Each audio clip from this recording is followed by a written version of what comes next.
So great to have you guys with us today. My name's Evan Courtney. I'm one of the pastors here at the Fields Church, and we're glad that you're worshiping with us today. You can sign up for one of our summer groups. Our registration just started, and what groups are is a place that you can connect with other people that are like you, that have kids or don't have kids, or you can center around a table and have a meal together, and it's just really sharing your life with each other. I remember when me and my wife moved into this community and we started coming to the Fields churches, we found that we got into a group of individuals that are similar to us, and we just built a relationship with them, and we actually are friends, have great friends with them even years later. And so we just want to challenge you to be a part of a group, and you can get into a summer group today by going online at thefields.guide, or even on your info card you can mark groups. When we did move to town, we purchased a house after about a year of being in town, and it was a house like a ugly house from the outside and on the inside. And so we kind of went in and redid everything on the inside of it. It took about 7 or 8 months to kind of gut everything. And one of the things that we had to do is when on the outside of it was really overgrown with trees and the grass. And so I remember there were several trees. One of the trees was near the garage and really close to the garage and kind of leaning over the garage. And it was next to our neighbor's property. So I went out and I rented a chainsaw. So I got this chainsaw, and I'm not like a real handy guy. Like all of the handy things that I know is what I kind of searched and found out on YouTube. So I got this chainsaw, and so I'm cutting down this tree, and so I know there's not a lot of margin of error. Like if the tree goes one way, it's gonna knock into our garage. If the tree goes the other way, it's gonna hit the neighbor's porch. So I know I don't have that much a degree of error, and so I'm using this chainsaw, and I'm cutting into this tree, and I'm kind of unsure of like where this tree is gonna fall, and I didn't know how to use the chainsaw in a way to make sure that the tree falls in the correct way. So I get the tree halfway cut down, and I'm thinking, okay, I need to stop and try to figure out a way of how I can actually make this tree fall the direction I want. Because I didn't know how to do that with the chainsaw. So I'm looking around the garage and trying to find something to help make sure that this tree can fall in the direction that we want it to. So in the garage, I'm like, you know what? I found a garden hose. So I take this garden hose and I actually wrap the garden hose around this tree. And so I'm like, okay, I'm going to be cutting it while somebody else is on the other end, and they're pulling this garden hose so that the tree falls in the right direction. I've actually got a picture of us doing that several years ago. So this is us actually, me cutting it because I didn't know how to cut it the right way and pulling with the garden hose. But I don't think that's the way that you're actually supposed to cut down trees. But I realized that having something is not the same as knowing how to use it. And so I had this chainsaw, but I didn't know how to use it. And so therefore, I had to get this garden hose. And so I think the same thing with a spouse and a kids. Just because you have them doesn't know how you know how to approach relationships. And so what we're diving into with this series of arrows, if we're living towards the target, is we're talking about what is the best way that we can approach relationships, and what does that look like? And we've kind of been using this Psalms 127 verse as our base camp of what we're talking about each week throughout this series. And it says, children born to a young man are like arrows in a warrior's hands. And so it's saying kids are the arrows, and the warriors are the ones that are launching these arrows. Like the parents are the warriors, and the target is heaven. And so relationships are difficult because we're navigating living with other people and kind of sharing the same space with other people. And when you get married, that happens. And then when you have kids, it becomes more complex as more people pour into it. And so I kind of look at it this way. It's like my mentality of how my day is going to go or the activities that I'm going to do changes with the type of shoes that I put on. So if I put on sandals, my day, I know it's going to be more relaxed, or I'm going to the beach, or we're hanging out. Where if I'm going to work in the yard, I actually have these shoes that are like my mowing shoes because I know they're going to get destroyed and they're green. So if I put those on, I know I'm mowing. They don't come in the house. They stay outside. But then also, I think if you may have in your house like these work boots that when you put these boots on, like you're going to work. You're doing something in them that's maybe more of a construction. You're working in the yard, whatever that is, and you have these work boots. And so you kind of have that mentality. And when we approach family and kids, I think that's what we have to do is we have to put on our work boots. Like we have to get to work because marriage isn't easy. If you're looking for an easy life, don't get married. If you're looking for an easy life and think, oh, if we have kids, it's going to be easier. No, it's going to be harder. You've got to get your work boots on because raising kids isn't easy. And so if we look a couple verses before, at the very beginning of Psalm 127, it says this, it says, unless the Lord builds a house, the work of the builders is wasted.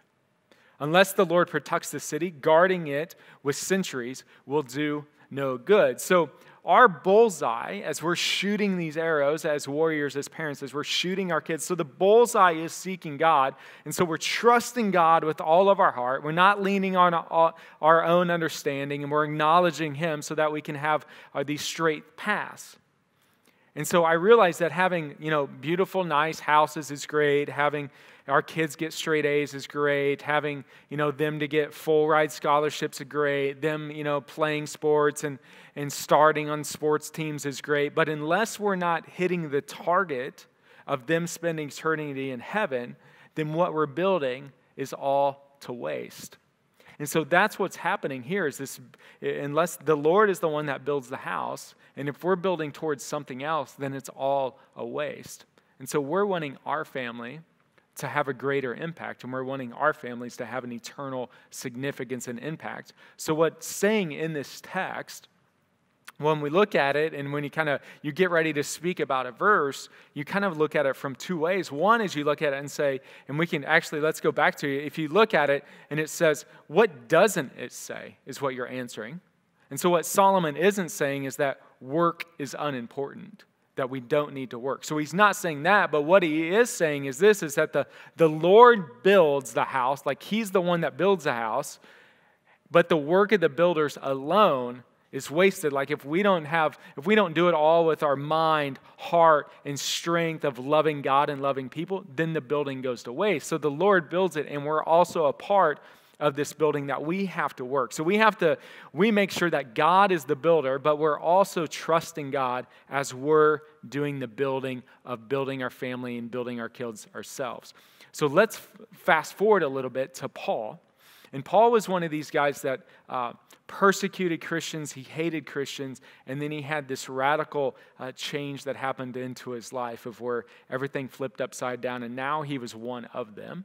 And he was planting churches. And he plants this church. And then after he plants it, he writes them a letter of encouragement. And he says this to them. And he says, so my dear brothers and sisters, be strong and immovable. Always work enthusiastically for the Lord, for you know that nothing you do for the Lord is useless. So here we have this tension, and he's talking about this work, and so we have tension.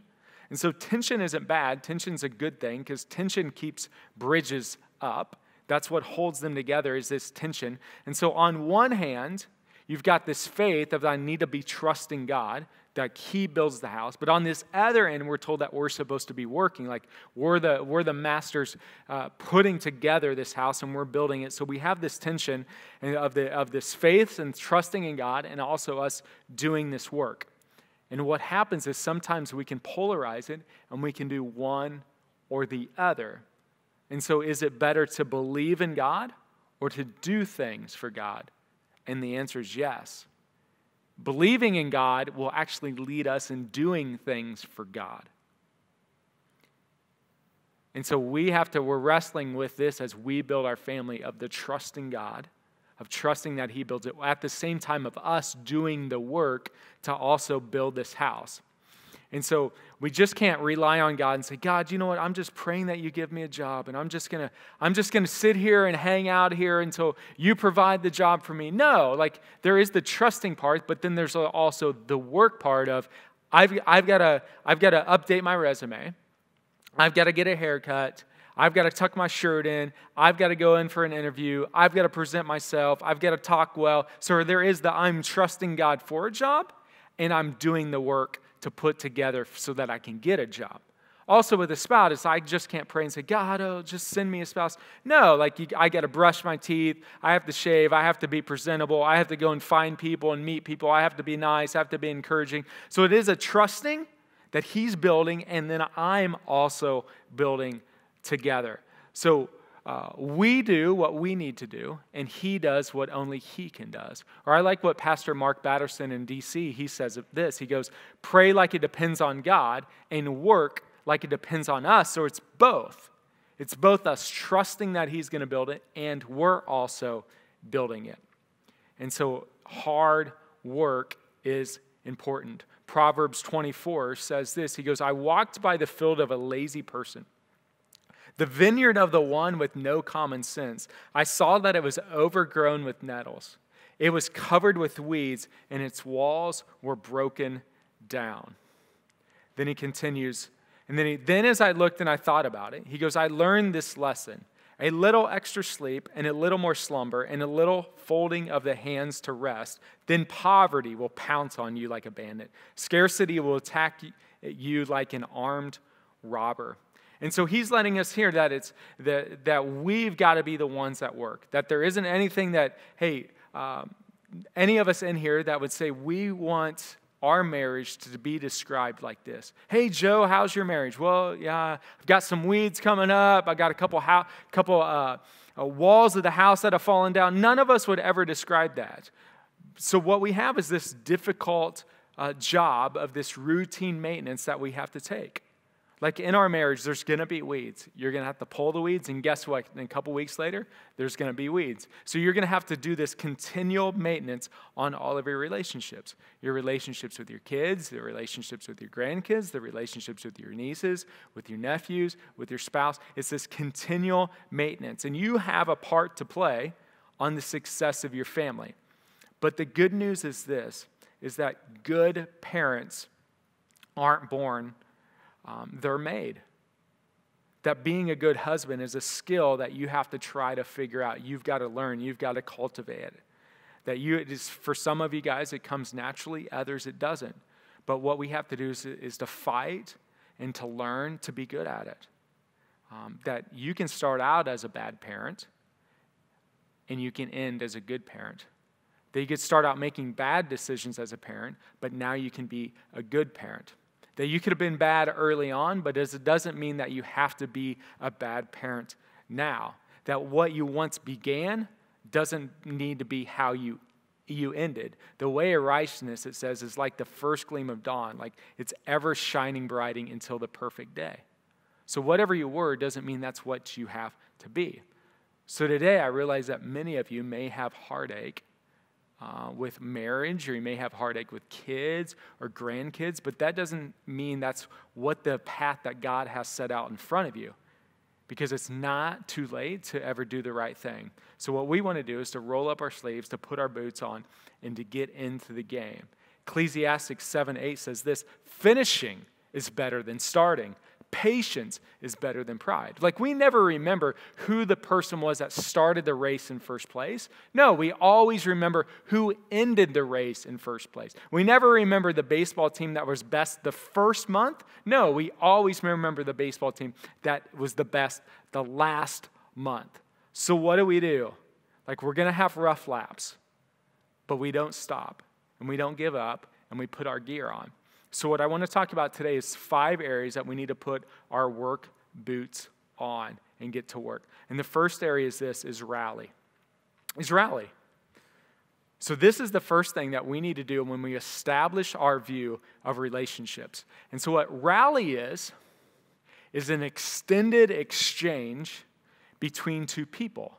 It's this back and this forth. A back and forth is a rally. And so I love what this pastor says. A pastor in Seattle, his name's Pastor Gerald. He says this, a good relationship is like a game of ping pong.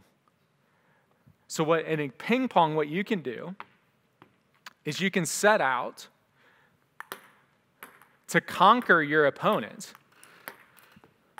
So in ping pong, you can set out to conquer your opponent, but that's not a rally.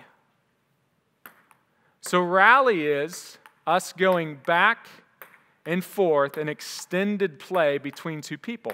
So what my job is I'm trying to hit it in a spot that helps her win. and she's hitting it in a spot to help me win. That's a rally. Oh. So what we're doing is, I get home from work, and I'm asking her the question of, how was your day today? What did you guys do today? How are the kids today? And so that's a rally, is you working back and forth, and you're actually counting up, like, how high can we get? How high can I go to help you, and you help me? So we've got 3, 4, 5, 6. So you're just going back and forth, and that's a rally, is to making sure that you're setting each other up to win. So what happens sometimes is something significant or insignificant happens, and we get frustrated, and we don't know what to do, and so we grab the ball and we put it in our back pocket, and we stop the rally. Thank you. And so we stop the rally.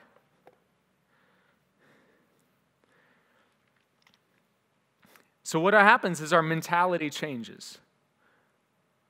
And so we go from this mentality of, hey, it's not about me. It's not about me just winning, but it's about me doing a rally, me helping you, you helping me. And then we get that wedge, and then we shut down and we passively aggressive. We put the ball in our back pocket and we say, you know what? We're done and we're not playing anymore. So what we have to do is we have to put our work boots on.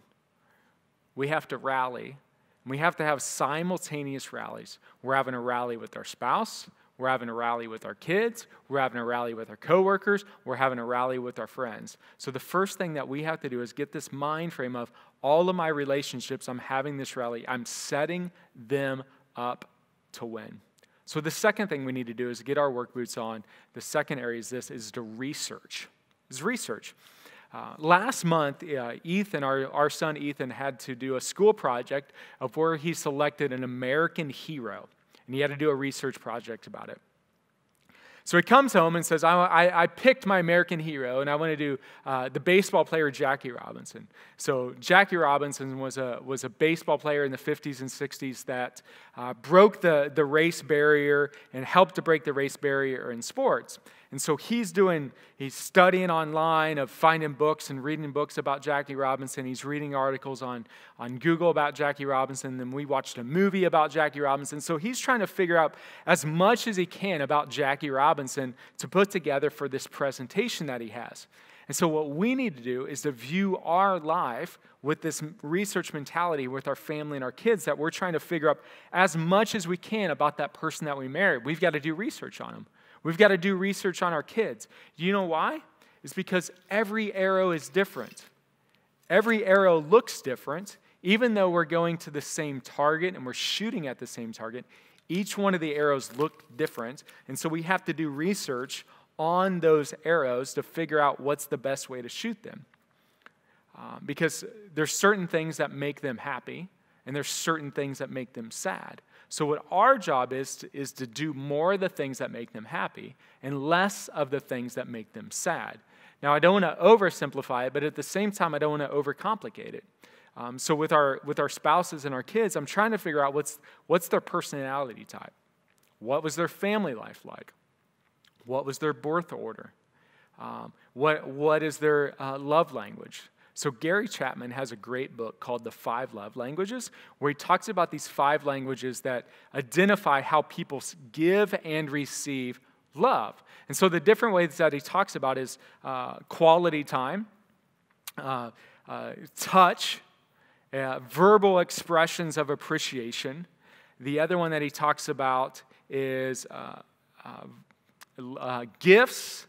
And then the 5th one is acts of service. And so you're having to figure out which one of these 5 is my spouse and is these my kids, of them giving and receiving this love. And so my wife and I actually last week kind of had this conversation about this ourselves, as I was like telling her what mine was, of, hey, I think this is mine. And I asked her, like, what is yours? I'm trying to figure out what yours is. And she looks out of these 5. It's supposed to be one of these 5. And I go, what is yours? And she looked at me and she goes, I think mine's all 5. I'm like, great, that really helps me out. But that's what you have to do, is you've got to research them on knowing how you can send and receive love, and that takes hard work. The next one, an area that we've got to put our work boots on and to get to work, is coaching.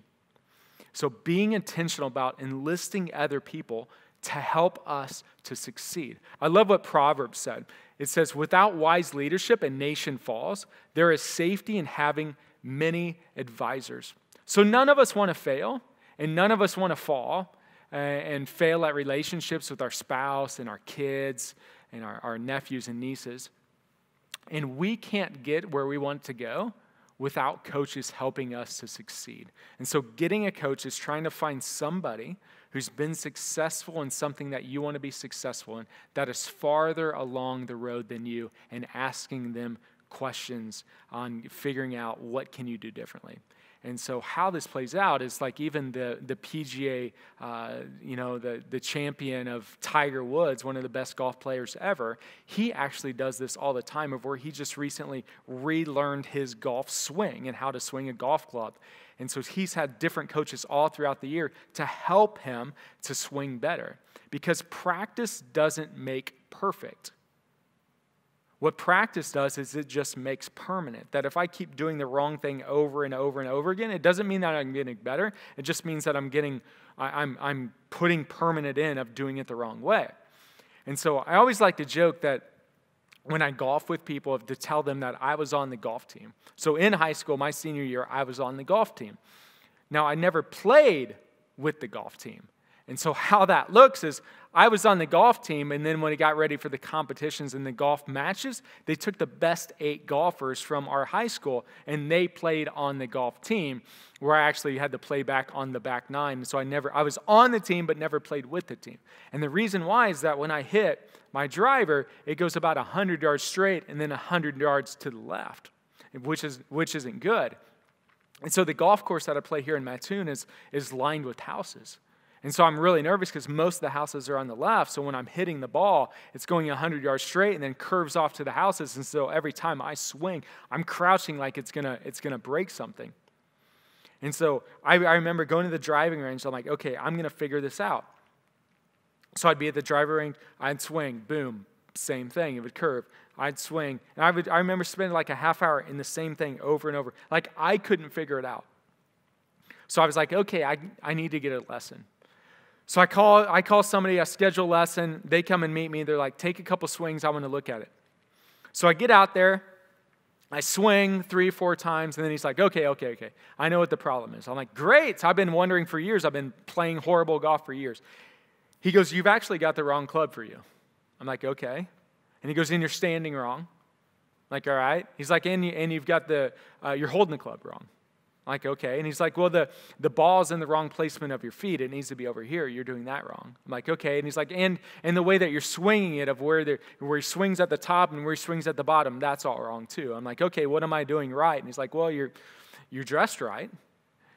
So yeah, what he was able to do was that, like, I was just looking at the tree, and he was able to step back and look at the forest and tell me, hey, this is what you need to change. And that's what we need, is somebody that can get outside of where we are and to give us a perspective. And we've got to be willing to allow somebody to speak in our lives and tell us the things that we need to change. We've got to allow coaches to do that, and we've got to find coaches. The next one is humility. And so it takes a lot of work to have humility. And so what false humility is somebody acting like they're awful. Oh, I never can do anything right. Nobody ever loves me. I can't do this right. That's not humility. That's false humility. Humility is somebody giving you a compliment and you saying, thank you. That's humility. I like what C.S. Lewis, the author, says. He goes, it's not thinking less of yourself. It's thinking of yourself less. And that's humility. It's you thinking of other people instead of yourself all the time.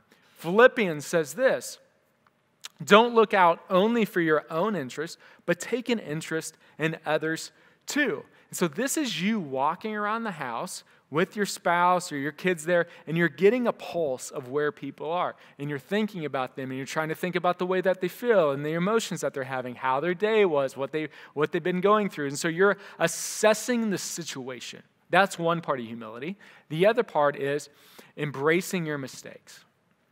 So this week, we had a baseball game, and my son's baseball game, and I know the potential that my son has inside of him to be an amazing baseball player. And I felt like at this game, he wasn't reaching that potential. So I thought I would help him reach that potential by yelling at him from the dugout the things that he was doing wrong. So the night happened, horrible game. He felt horrible going to bed. So the next morning, I just went into the bathroom. I said, "Hey, buddy, I'm sorry. I'm sorry for last night." And he goes, "You were yelling at me." I said, I'm sorry for yelling at you. I should not be yelling at you. I know that's not helpful for you." And I go, "What can I do better?"